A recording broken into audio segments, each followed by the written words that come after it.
base layers this morning. Now watch, it's going to jack up to about 80 degrees, I bet. I actually checked the forecast. It's not supposed to get anywhere near low 60s, so I'll be good. Lots and lots to do today. I got to cut chickens, and this is just a quick pop-up. Didn't have this planned, just want to get on and say good morning to all my people. Hello, hello, hello. Hope you all are having a great day, and I hope that you all are having even greater evening tonight. So, this is why I take the back way. If anybody was watching Timmy's drive to Seattle, he was driving 167, and 167 has got accident, lots of traffic, road construction, etc., etc., etc., and I just avoid it. Not because I don't know how to drive, it's because I don't have any patience for stupidity. And hello, Timmy. Welcome. So, we got some things going on. Hey, Greg. Off-topic squirrel, official off-topic squirrel is going live on Saturday at 9 p.m. Eastern Time. And Sunday, of course, is going to be. I got somebody wanting to take a vacation, and it's a long vacation, and so it basically implies that I've got 1 day off for 2 weeks, unless I could find, unless I can get my other two books to help share in that insanity. Then the other one needs to have 2 days off next week for something. So, just lovely, just lovely. I don't know. I guess we will soon see.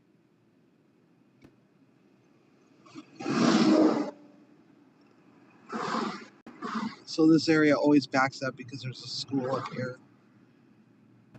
And it is 8:46.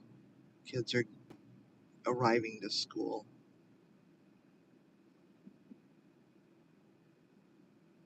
And it is a beautiful day out. Cold day.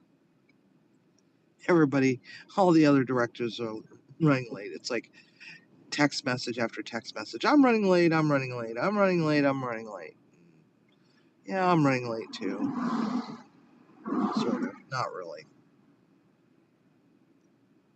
I'm not even on the schedule. I basically just show up when I show up.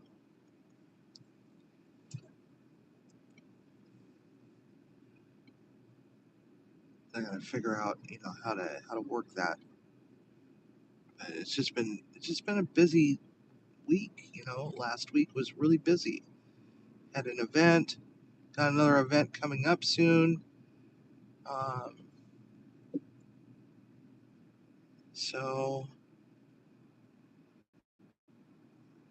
and then Oktoberfest, and I'm gonna do pretzels and beer cheese and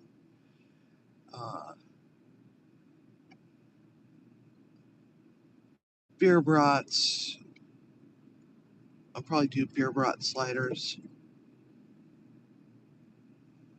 I wonder if Cisco still has the brat patties. I did those one time for Oktoberfest as a special, and they were actually quite good. They crisped up nice, and topped it with sauerkraut and some some stone mustard with just a little hint of horseradish in it.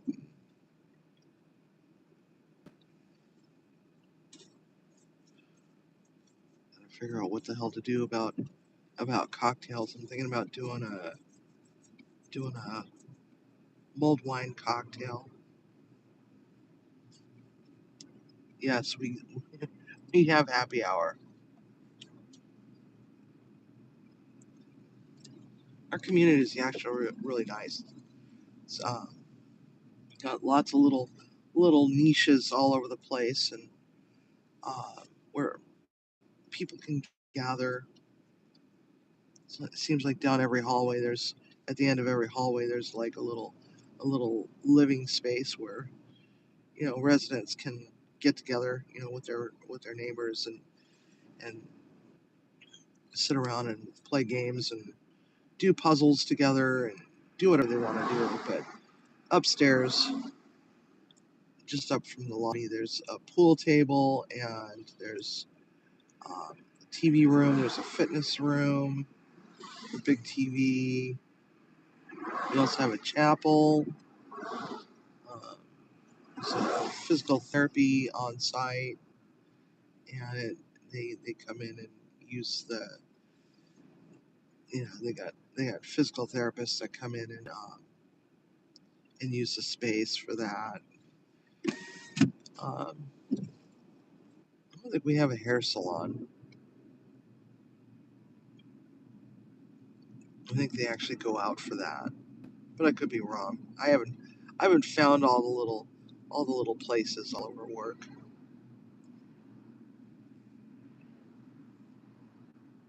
Hello, person's name I can't read. I have no idea what that says. Um, if you can speak English and write English, that would be great.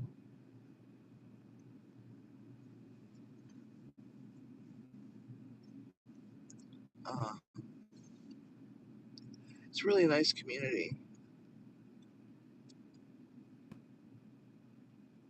We're doing chicken teriyaki again today because that was a special request. Gotta figure out a way to uh, change up the always available. We're going in October, so I think what I'm gonna do is I'm gonna put a cheeseburger on the always available. Actually had orders for the spaghetti with butter and parmesan last night. I was actually quite surprised. Had like 3 orders of them.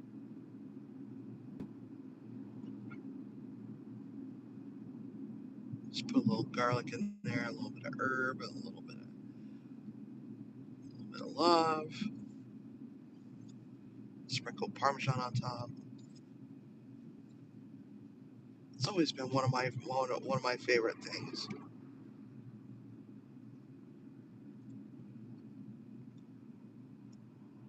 What I didn't add was black pepper,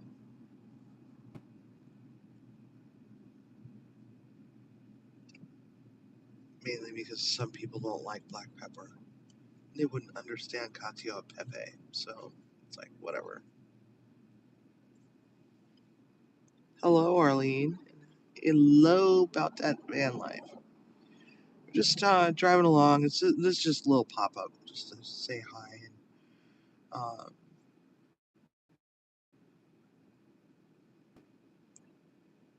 explain myself with the whole spam thing. So I my family's from Hawaii, the other parts from Philippines, and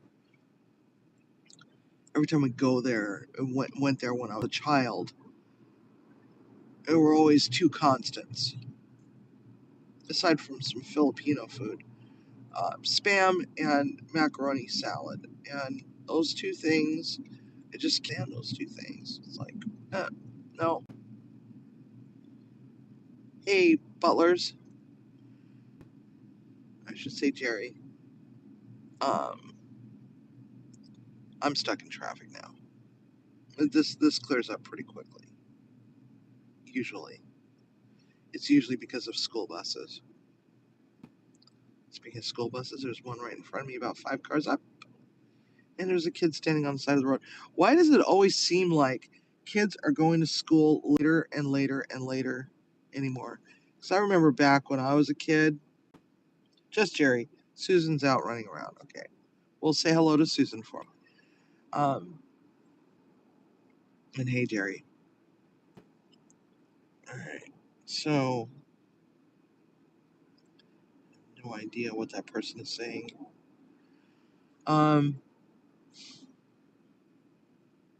Wish there was a way to auto translate.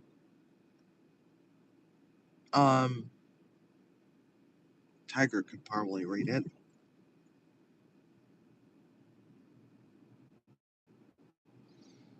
Yeah, Tiger's not here.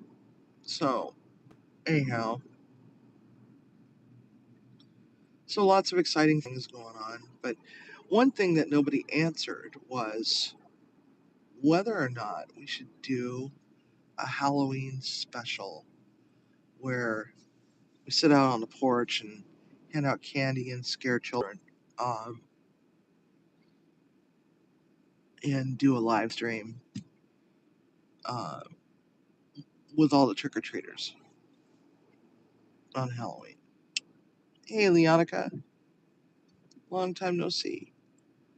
We're just driving along, trying to figure out, if we should do a Halloween special and just hand out candy, and you guys can see all the kids and see how we deck out. I'm not even sure if we're even going to be decking out the haunted porch this year.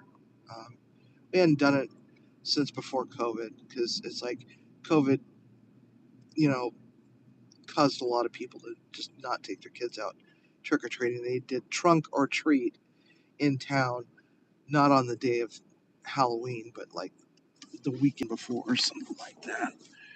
And people were going, they were all parking in the town hall parking lot, and had the trunks open, and they were handing out candy. Back in the 70s, that would have been like highly suspicious. It's like, yeah, let's go get some candy out of the trunk of some rando's car. You know, nothing bad could happen. Nope, nope, nope.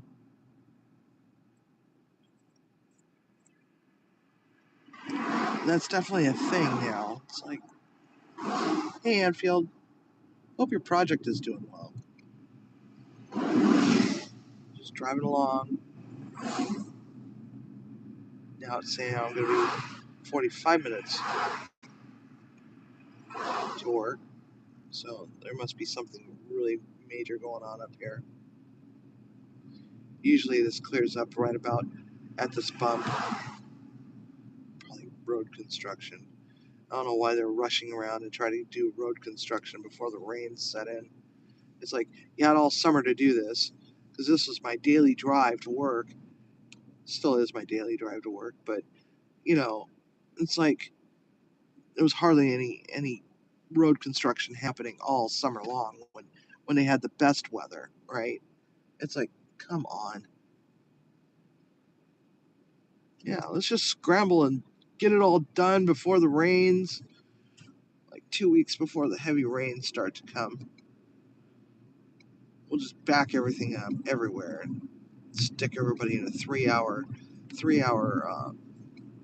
traffic jam just to get one mile, 1.5 miles. It's like, God, that was rough. That was so rough. But this year I'm thinking, about going to Costco and getting cases of regular sized candy bars. Because I was like at the store and I was like, really? A little tiny bag of those new Reese's lava cups, right? They're Halloween fun sized, right? I mean, how much fun is that? It's like, come on, give me a whole size candy bar. It was like $8 for one small tiny bag, and it probably had maybe 20 pieces in it. I bought it. I don't even know where the hell the damn thing went. I had like 2 pieces out of that. Hey, Tiffany. Candy's getting expensive.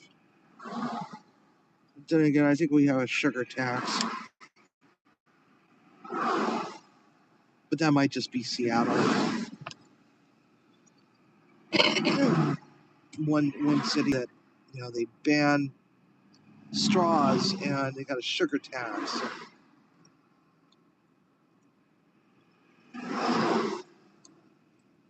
Then there's a statewide ban on plastic bags. Disposable ones. Not the reusables that are like 10 times thicker, but of course they're charging 10 cents a bag, right? 10 cents a mother freaking bag. And here's the stupid part is that some stores have switched over to paper and they're still charging 10 cents per bag. But if you go and buy the reusables, they're $1, right? But who remembers to put the damn things back in their car after they've unloaded their groceries? I've got so many reusable grocery bags lying around all over the damn house, and every single time, oh, I gotta go to the store. Not once do I think, oh, I better go out and I better go back in the house and grab all those reusable grocery bags. So I'm going to the store. Do I think about that? No. I get to the car and I'm like, oh, I've come too far.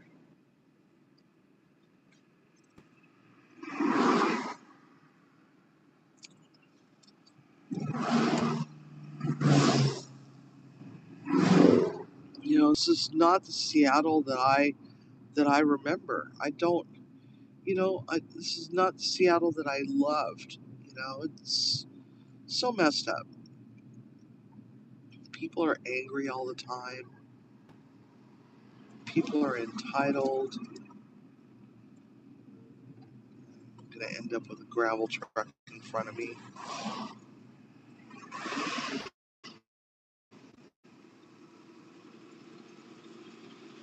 I'm just gonna let him through. Hopefully I don't end up with a broken windshield. I already got 2 chips in it.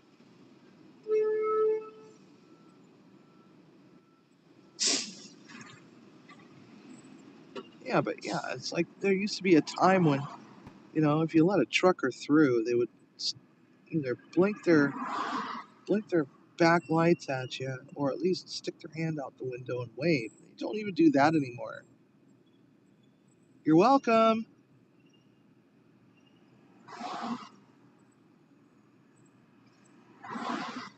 I don't know. So here's the challenge of the week. Challenge everybody to practice kindness and patience with everybody. Say hello to a random stranger when you're out and about. Just a simple acknowledgement just might brighten their day. Or even just have a great day.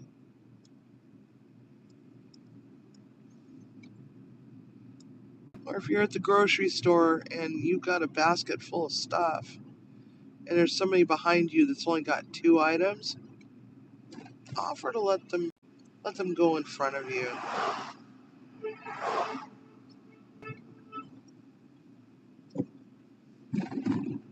So anyway,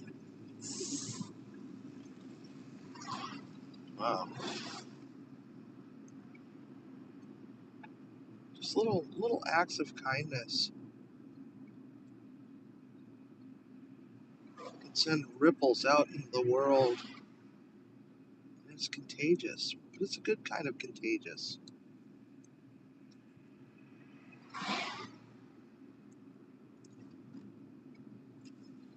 Maybe when we go under the flight path of the little airport, we'll see an airplane just barely miss the top of the car.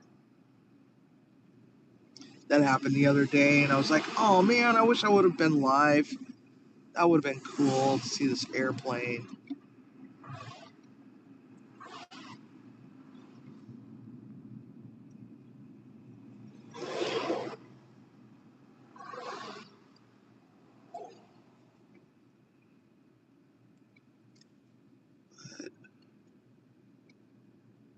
the saga continues. So trying to get everybody to write out paper tickets.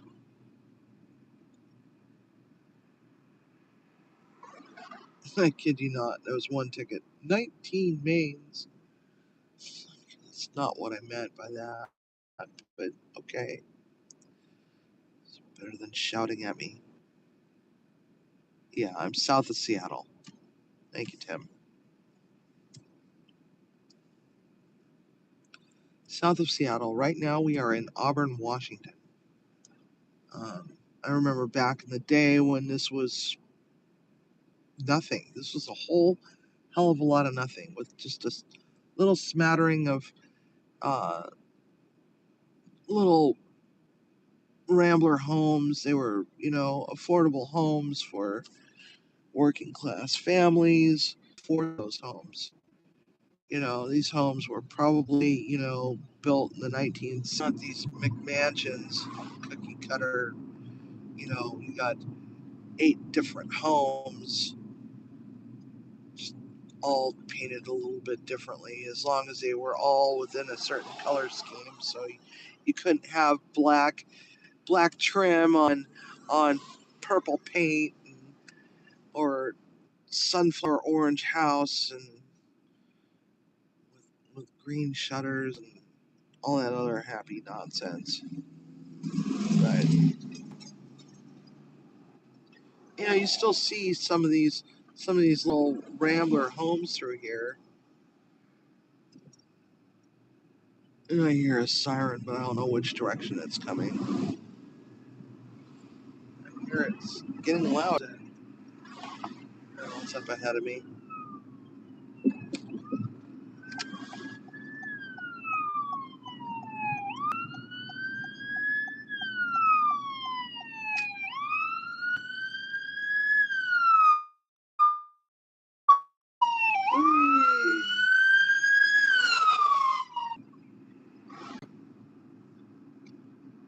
But yeah, so we're gonna, and then there's like a mobile home park up here. You see fewer and fewer of those anymore. Seems like they're all getting closed down and sold off to developers because the land is so valuable. Like this one here is Leisure Manor, 55 plus community. And a lot of them are ramshackle single wides. See a nice one here or there through there, but that's pretty much it.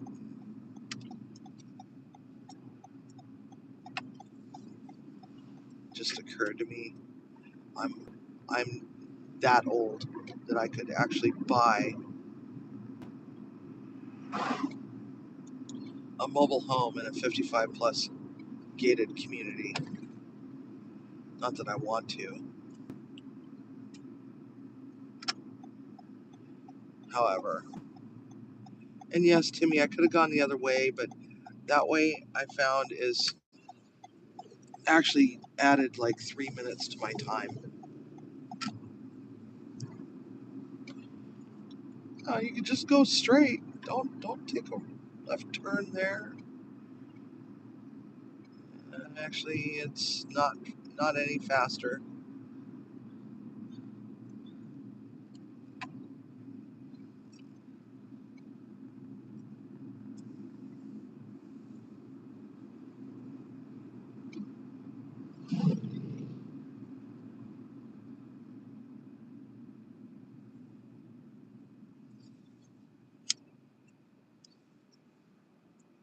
I'm sure my cook is probably upset with me right now. I didn't get a chance to cut chickens. I was too busy trying to figure out what to do with my cooler. Hey, Eddie. Welcome.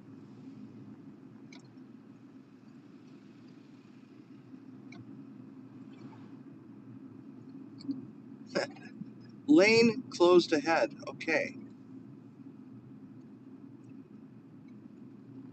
This has been closed 2 days in a row.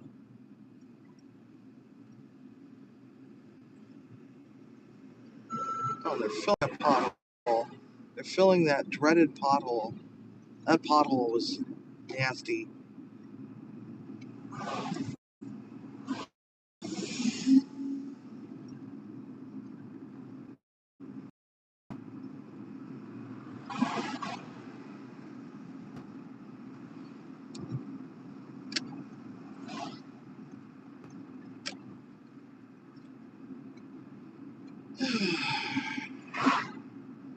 Anyway, beautiful day.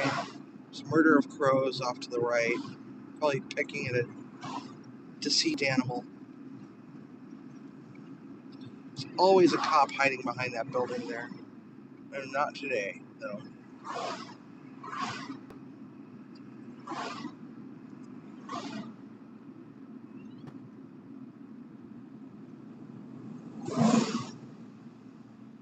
So it's been an interesting week. It's like I'm coming up on my 1 month. Can't believe it. 1 month. So I'm thinking of other things to do.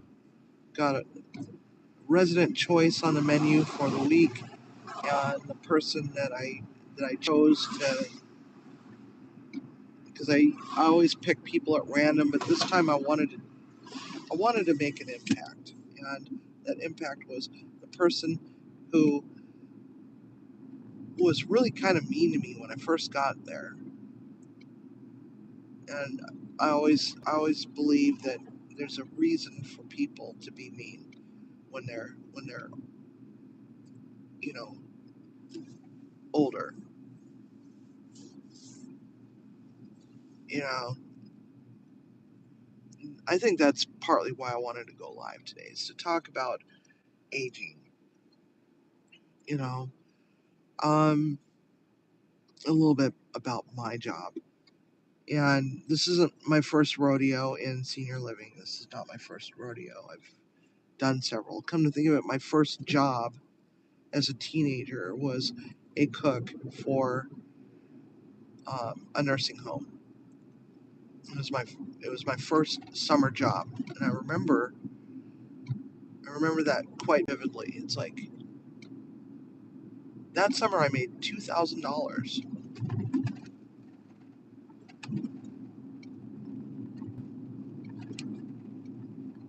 It doesn't seem like much now, but back in the early '80s, that was quite a bit of money. You know, especially for a teenager that wasn't working fast food. Okay.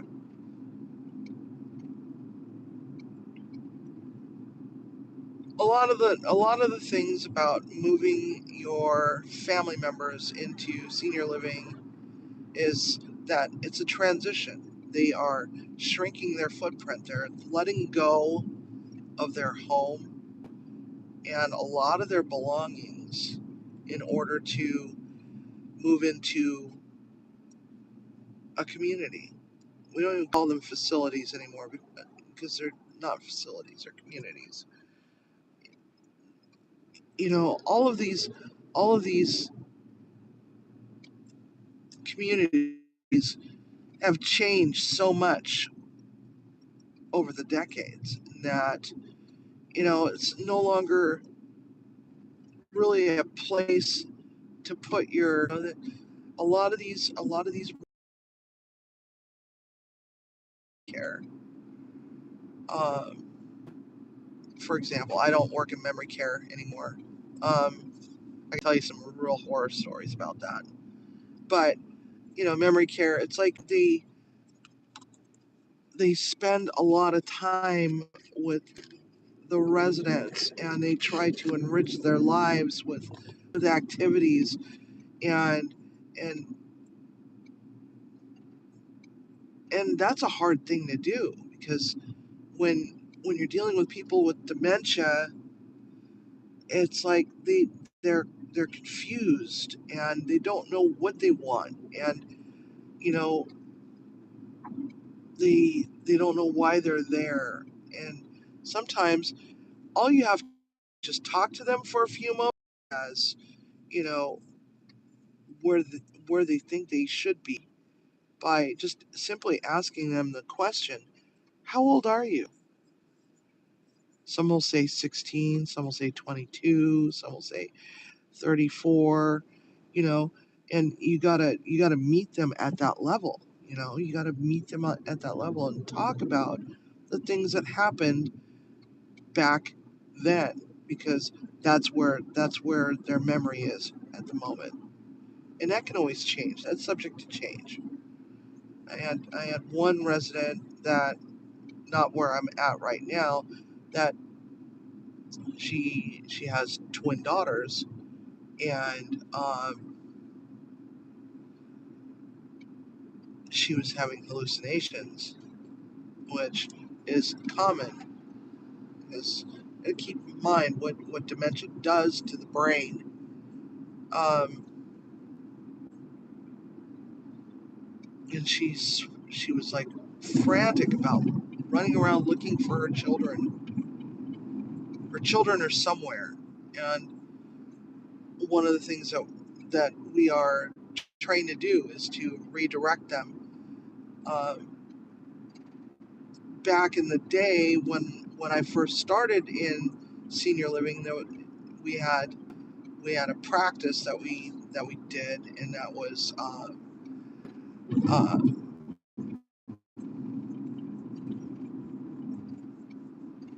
it was to reorient them back to reality. It was called reality orientation, and it turns out that was actually of great detriment to people that suffer from this insidious disease, and that it was causing them to be more combative and anxious and stuff like that, because it's like, when you think about it, if you meet them at their level, you know they're 16 today, they're 22 today, they're 34 today, um, and try to redirect them to things that they can relate to when they were that age.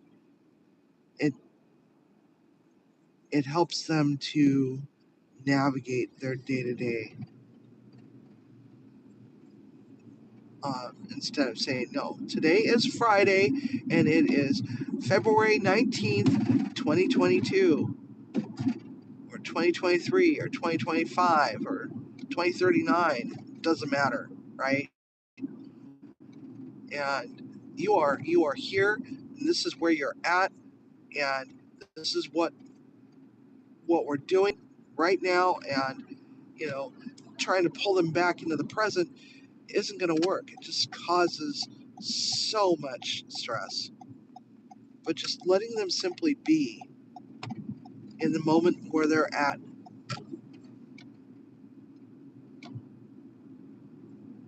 keeps them calm.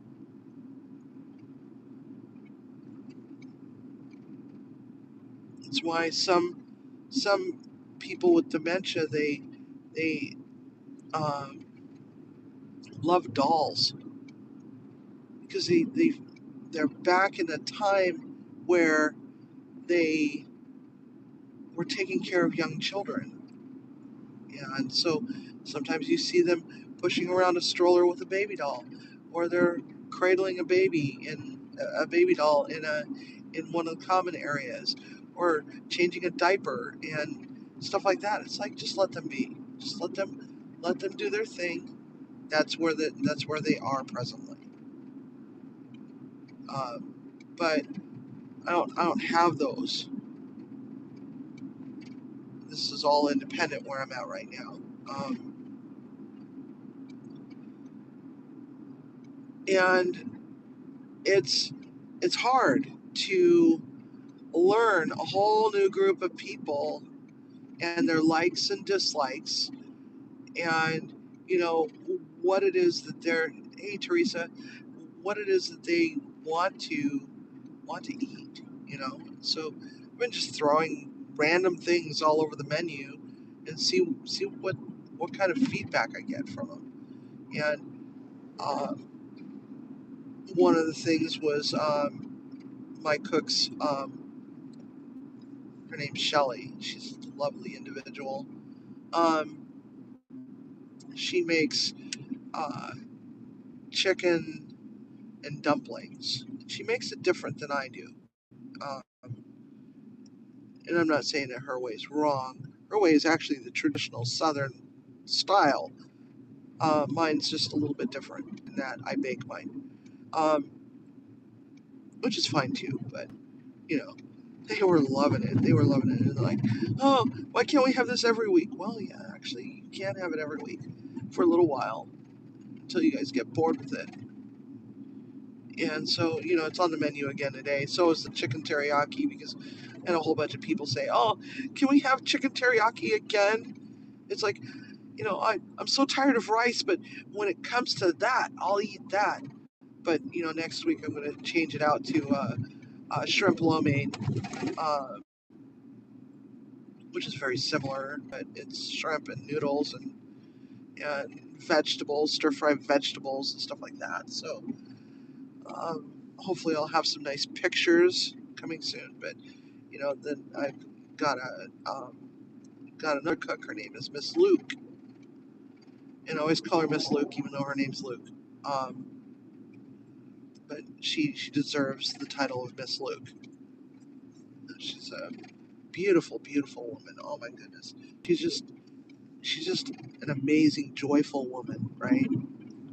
Um, and yes, all my staff are females. Don't know how that worked out. Well, except for two concierges. We got two male concierges, but they're part time. And then the executive director is male. So it's like a sea of females, right? So Miss Luke, she makes this Vietnamese beef stew. And so I asked her, so what do you need for that? And she's like, oh, I buy the ingredients and bring you the receipt. I'm like, okay. All right. I get it. I get it. All right. Like, do you want the credit card instead? Oh, no. I buy and give receipt and so on and so forth.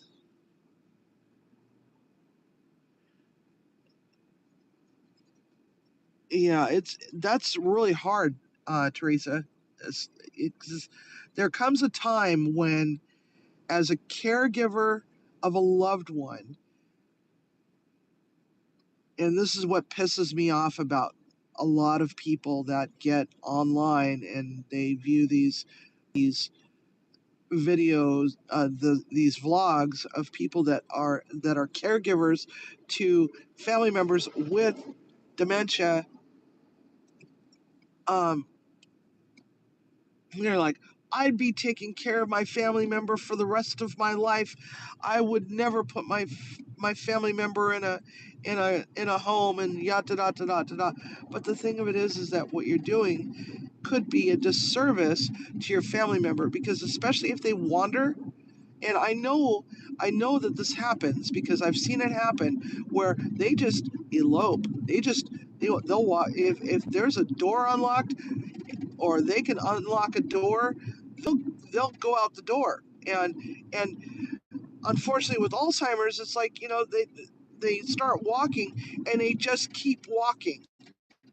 They just keep walking. It doesn't matter what direction that they walk in. They don't think to turn around and go back home when they're tired. No, because they don't know where they're at. They don't know. All of a sudden, their surroundings look foreign to them, and they just keep walking. And a lot of the times, they're not dressed appropriately for the weather.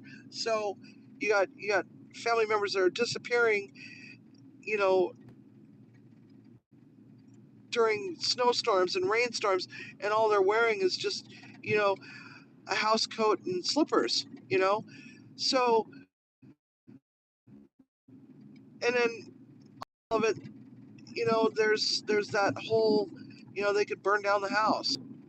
My dad did not have dementia, but he had a brain tumor, and the same one that I had.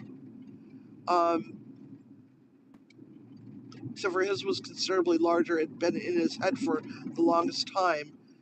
And, you know, I look back at, you know, because when I found out that I had the same damn thing, I look back to when my father started to show symptoms that I could have missed.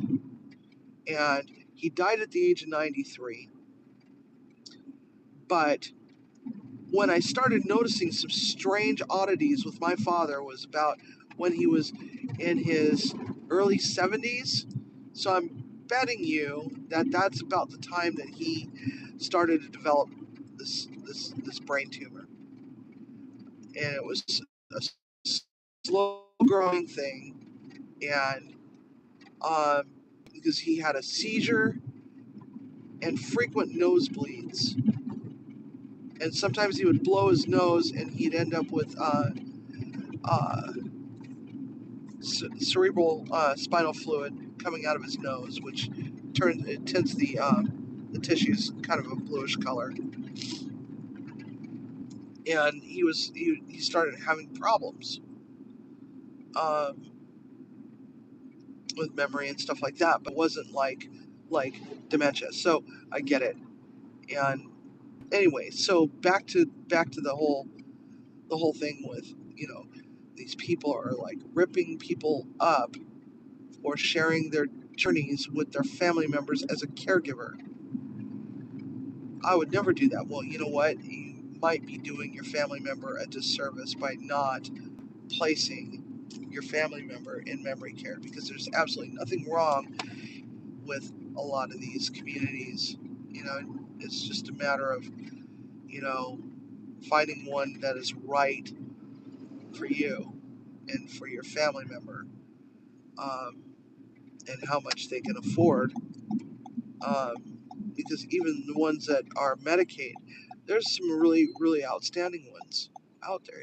Choose the smaller ones, or even or look into adult family homes. Ones that actually have people that interact with, staff that interacts with your loved ones, and doesn't just stick them in a corner. Of course, they can't do restraints anymore, so that's a good thing. Because I remember back in the day, these people had these things that looked like bibs that tied in the back that would hold them to commode chairs, and sometimes they'd be sitting on those commode chairs in the middle of their room for hours before a nurse would come along and get them cleaned up and moved off that potty, and they're kicking around on it, and it's on wheels, but they're kicking around on it and sloshing pee all over the floor and all this other stuff. That doesn't happen anymore. All of that is gone. They don't do that anymore. And so there's so many things that can happen with being a caregiver in your home with a family member that is suffering from that. It's so hard. But the thing is that sometimes it's best to find a good care community that can take care of that person for you, so that you can actually devote your time to them, to your loved one, as a family member, as a loved one, instead of as a caregiver first and loved one last.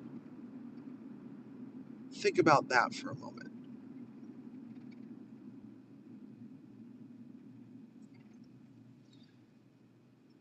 And Teresa, that's lovely. One of the there's a couple things that actually can trigger memories, and one of those is music. Um, Especially if it's music from the time before they started having cognitive decline. Um, they You can play some music for them. It could be their favorite song from their wedding night or from their wedding, and they'll suddenly it'll suddenly spark a memory. You know, not always, but it depends on how advanced the disease is. Um, but a great example is Tony Bennett.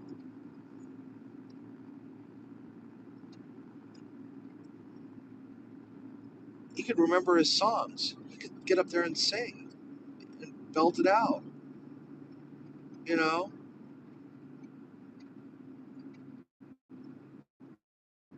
music music is triggered in a different part of the brain, and so it's one of the last things to go. Just like the sense of taste.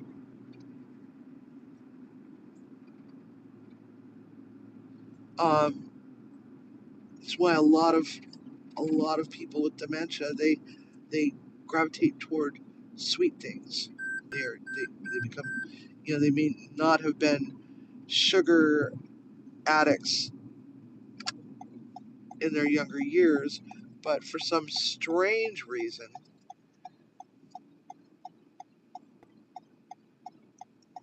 yeah, I love Tony Bennett too. But that's a great example of how music's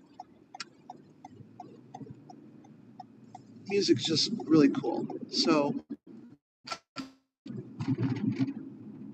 I wish it would fix my freaking memory loss problem, but mine's not that. Mine's from brain cancer and car accident.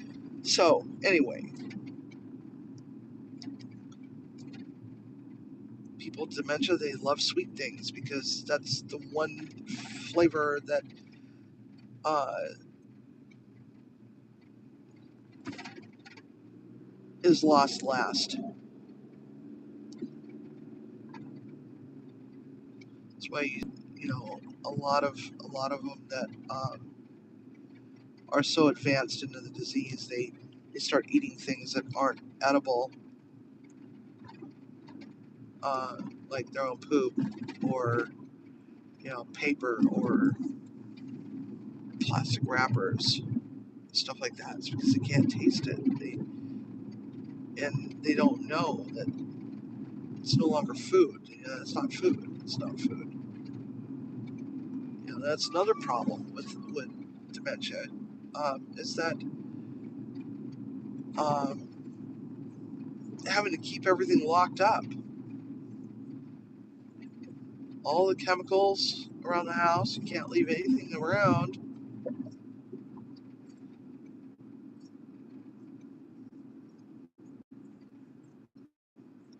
But in communities, they're they're safer there because the doors are locked. They can't get out unless somebody's being a dipstick and forgets to lock the doors for whatever reason. Or if somebody's moving in or moving out, sometimes they sneak past. But also, they may not try to escape through the door. I had one resident at another community that I worked at before. She was thoroughly convinced that we had stolen all the doors. All the doors were taken, the doors.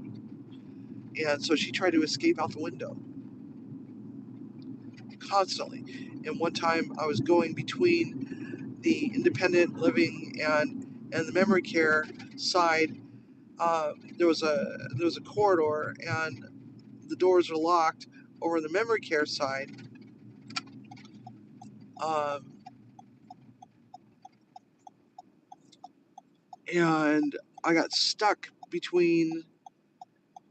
in the corridor between the two doors for like a half hour because she set off an alarm because she tried to get out the window. I got stuck there and I couldn't do anything. I just had to sit there and wait it out with the concierge that sat in that corridor. Um, and a lot of these communities, they have what's known as age in place. If you have a couple, you got your parents or your grandparents, they're together, and one of them is having issues, but they can still live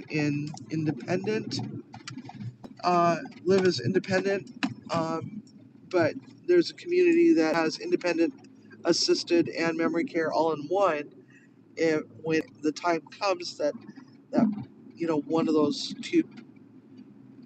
two of the couple needs to be moved, transitioned over to memory care, uh, it's just a simple move down the hallway, and the other family member can come and visit and hang out all day, but not be strapped with the responsibility of being a caregiver first and a loved one last.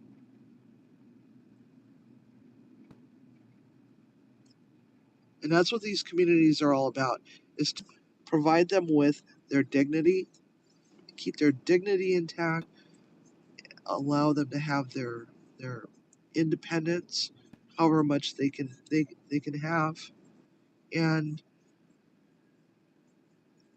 they don't have a worry in the world, because it's like, they got they got their meals taken care of, so they don't have that to pay for. They don't have to pay for the high cost of food.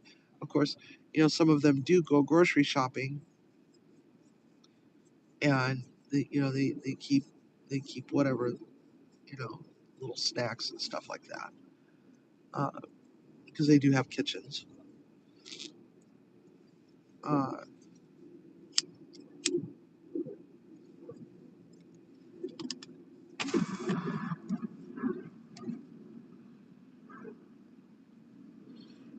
yeah, that's one of the things that you have to do, Teresa, is you have to take all the knobs off and hide them somewhere, and keep the windows, put locks. It's almost like childproofing a full ass grown adult, and then not being able to sleep at night because every little noise you hear, is that my mother? Is that my father wandering around the house? Um, exactly. It's like you get no rest. It's a 24/7 thing. Yeah. If if and for those that don't mind being a caregiver 24/7, if that's your thing, that's your thing. But it's okay. It's okay to say, I can't do this anymore. This person needs more care than what I am capable of doing. I'm not saying, yeah, just throw your family member in a community and just be done with it. What I'm saying is, know your limits,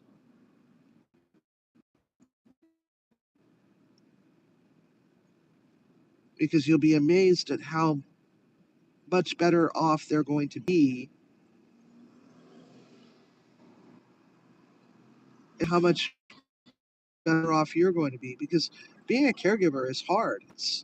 It's a daunting task. It's, you know not in a bad way. I'm just saying that it's hard.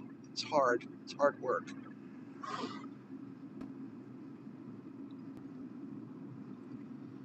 It takes a toll on your mental health,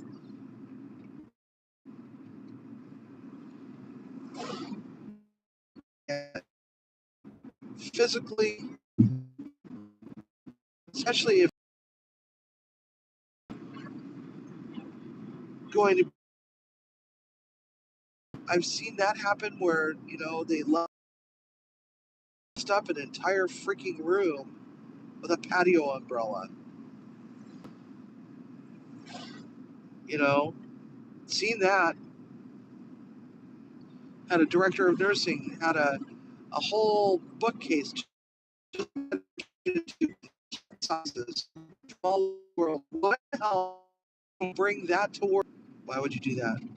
Why would they give him a glass door?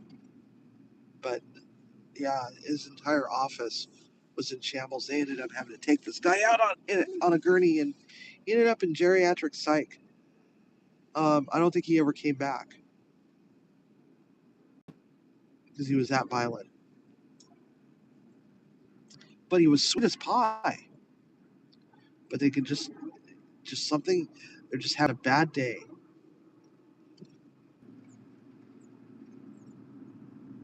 Because back in the day, they would just medicate them and stick them in a room and let them just drool all over themselves and ignore them forever. And that doesn't happen in quality care communities. It just doesn't happen. You got because your family all over the United States or all over the world, or they just plain don't come and see you that often. All your friends are dead, yeah, but you got this cat, or you got this dog, or you got this bird, and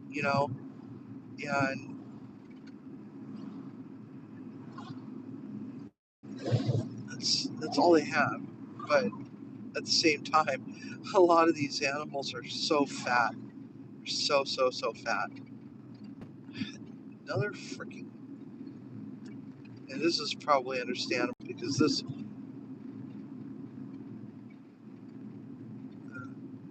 Yeah, they're just cleaning up the slope.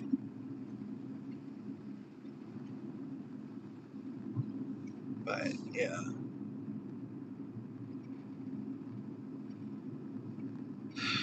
So it's okay.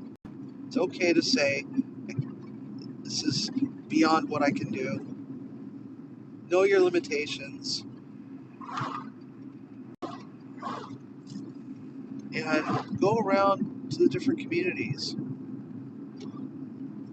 Find out what they have to offer. Ours does happy hour frequently. Bingo, trivia, uh, movie night. We just did a little carnival thing Friday with live music.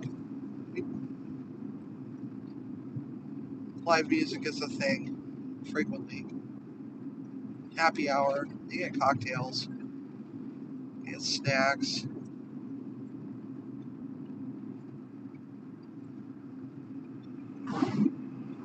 And there's a whole community of other people that are right around their age to hang out with, to make new friends. And they do. That's what they do. They make new friends.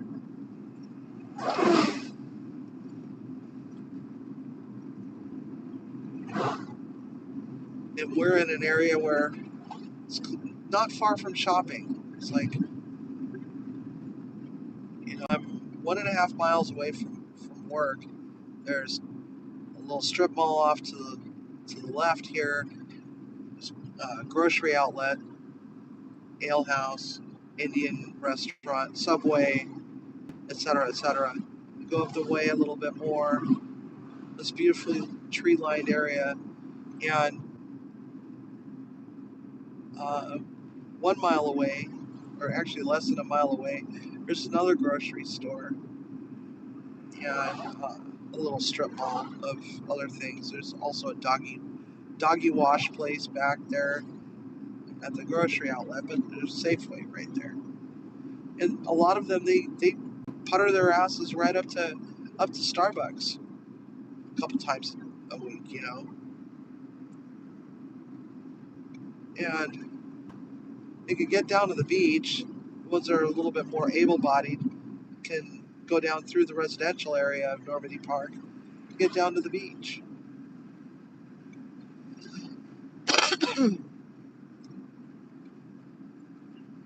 We go to the end of the complex.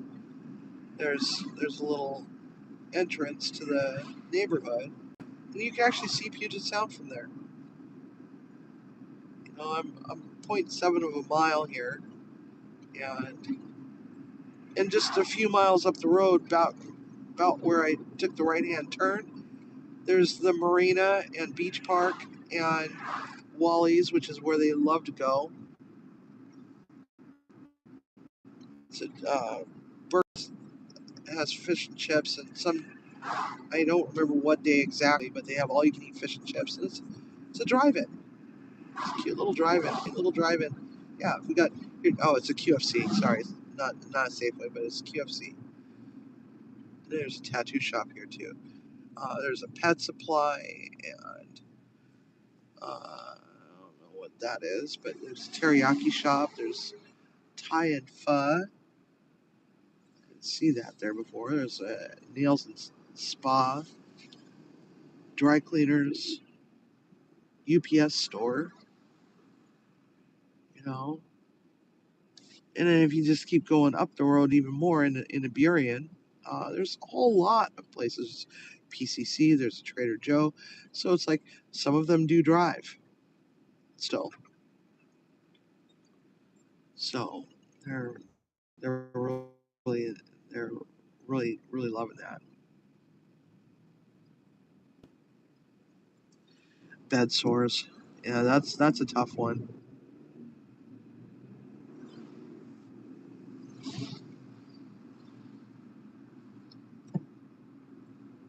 Bed sores, pressure sores.